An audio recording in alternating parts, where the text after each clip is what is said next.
Denis Shapovalov was in action last night at the National Bank Open.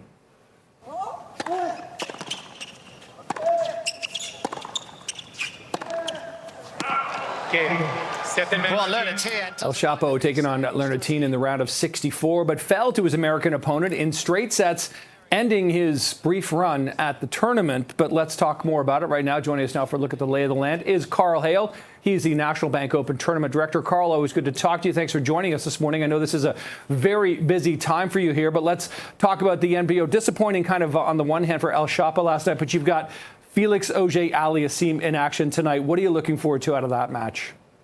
Yeah, I mean, I think it's just been a fantastic NBO this year. The Canadians are on fire again. A star is born in Montreal. Vicky Mboko had an amazing win last night. You heard it here first. I think she'll be our first #1 player in the world. She's that good, beating top players. And then here in Toronto, we have 3 Canadians on tap today. Alexis Garlarno had an amazing win on our opening night on Monday night. And then also Gabriel Diallo, who's our new star. He's 35 in the world, takes the court on center court today's session. And then tonight, Felix. It's going to be an electric atmosphere on the grounds. It's a 7 o'clock start. Make sure you come out and support Felix because he can go all the way in this tournament. He really could. There's no doubt about that. And Karl, you and I have talked about tennis a lot over the years. And, you know, you look at the stars right now, Felix, Gabriel, et cetera, that you're mentioning. Part of them has come from that crop of people like Genie Bouchard, Vasek Pospisil, who, of course, lost early this tournament. But what do you make about this generation of tennis and how it's carried over from the success we've seen of, you know, Milos, Genie, Vasek, and now the current crop? Yeah, I mean, the torch is passed from that generation to this. And then you have the new stars that we talked about. Vicky Mboko beat Kenin last year. Just an amazing win. She loves the limelight. And then Gabriel Diallo this year has moved up, you know, into the top 40 in the world. And the ceiling for him is much, much higher. So just, you know, it's a great time for Canadian tennis in our tournament. Our first year of the 12-day model. Just great crowds, electric atmosphere on the grounds, and we couldn't be happier this summer. How are the fans coping with the heat, and the players as well, I should point out, Karl, because it's been pretty impressive the last few days?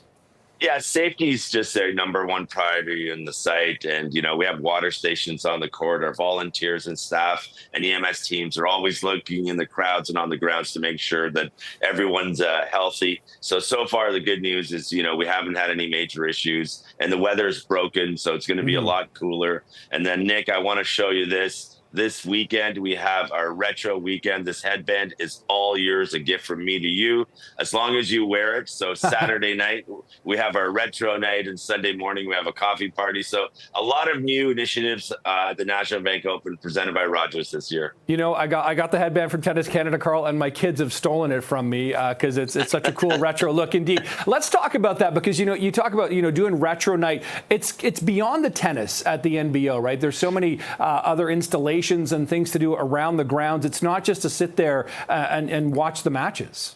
Yeah, most sporting events, you know, people go 2 to 3 hours. Ours 4 to 6, because on our grounds we have all kinds of engagements. You know, we have a fast serve contest. You know, Rogers First Set program where children can start to learn to play tennis and kind of tap the ball around. Great retail offerings. We have hot dogs from $5, and we have everything else. You know, lobster, lamb, first class amenities. So a great site, and it's Canadian, and it's a Canadian event, and it's one of the biggest in the world. So we're going to do over 500,000 fans in Toronto, Montreal, over 100 million viewers. So fantastic event.